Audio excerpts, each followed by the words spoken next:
اے یہود و نصارا، کیا تم اس بات کے قائل ہو کہ ابراہیم اور اسماعیل اور اسحاق اور یعقوب اور ان کی اولاد یہودی یا عیسائی تھے؟ اے پیغمبر، ان سے کہو کہ بھلا تم زیادہ جانتے ہو یا اللہ؟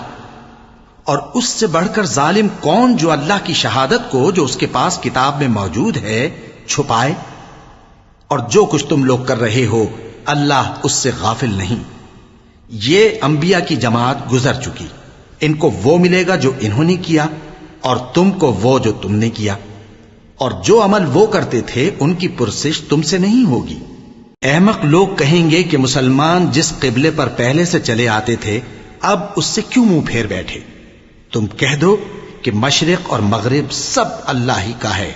وہ جس کو چاہتا ہے سیدھے رستے پر چلاتا ہے، اور اسی طرح ہم نے تم کو امت معتدل بنایا ہے تاکہ تم لوگوں پر گواہ بنو، اور پیغمبر آخر الزمان صلی اللہ علیہ وآلہ وسلم تم پر گواہ بنے۔ اور جس قبلے پر تم پہلے تھے اس کو ہم نے اس لیے مقرر کیا تھا کہ معلوم کریں کہ کون ہمارے پیغمبر کا تابع رہتا ہے اور کون الٹے پاؤں پھر جاتا ہے۔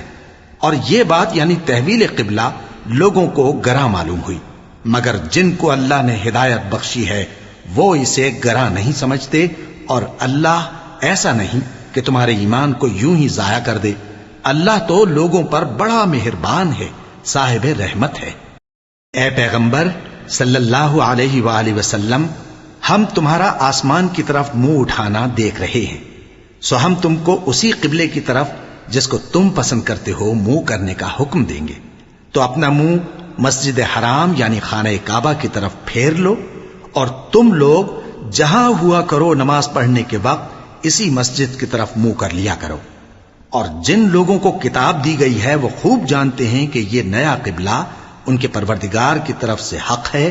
اور جو کام یہ لوگ کرتے ہیں اللہ ان سے بے خبر نہیں۔ اور اگر تم ان اہل کتاب کے پاس تمام نشانیاں بھی لے کر آؤ تو بھی یہ تمہارے قبلے کی پیروی نہ کریں، اور تم بھی ان کے قبلے کی پیروی کرنے والے نہیں ہو، اور ان میں سے بھی بعض کے قبلے کے پیرو نہیں۔ اور اگر تم باوجود اس کے کہ تمہارے پاس علم یعنی اللہ کا حکم آ چکا ہے ان کی خواہشوں کے پیچھے چلو گے تو ظالموں میں ہو جاؤ گے۔ جن لوگوں کو ہم نے کتاب دی ہے وہ ان پیغمبر آخر الزمان صلی اللہ علیہ وآلہ وسلم کو اس طرح پہچانتے ہیں جس طرح اپنے بیٹوں کو پہچانا کرتے ہیں، مگر ایک فریق ان میں سے سچی بات کو جان بوجھ کر چھپا رہا ہے۔ اے پیغمبر صلی اللہ علیہ وآلہ وسلم، یہ نیا قبلہ تمہارے پروردگار کی طرف سے حق ہے، تو تم ہرگز شک کرنے والوں میں نہ ہونا، اور ہر ایک شخص کے لیے ایک سمت مقرر ہے جدھر وہ عبادت کے وقت منہ کیا کرتا ہے، تو تم نیکیوں میں سبقت حاصل کرو۔ تم جہاں ہوگے اللہ تم سب کو جمع کرے گا، بے شک اللہ ہر چیز پر قادر ہے۔ اور تم جہاں سے نکلو نماز میں اپنا منہ مسجد حرام کی طرف کر لیا کرو، بے شبہ یہ تمہارے پروردگار کی طرف سے حق ہے، اور تم لوگ جو کچھ کرتے ہو اللہ اس سے بے خبر نہیں۔ اور تم جہاں سے نکلو مسجد حرام کی طرف منہ کر کے نماز پڑھا کرو، اور مسلمانوں تم جہاں ہوا کرو اسی مسجد کی طرف رخ کیا کرو۔ یہ تاکید اس لیے کی گئی ہے کہ لوگ تم کو کسی طرح کا الزام نہ دے سکیں، مگر ان میں سے جو ظالم ہیں وہ الزام دیں تو دیں، سو ان سے مت ڈرنا اور مجھی سے ڈرتے رہنا، اور یہ بھی مقصود ہے کہ میں تم کو اپنی تمام نعمتیں بخشوں، اور یہ بھی کہ تم راہ راست پر چلو۔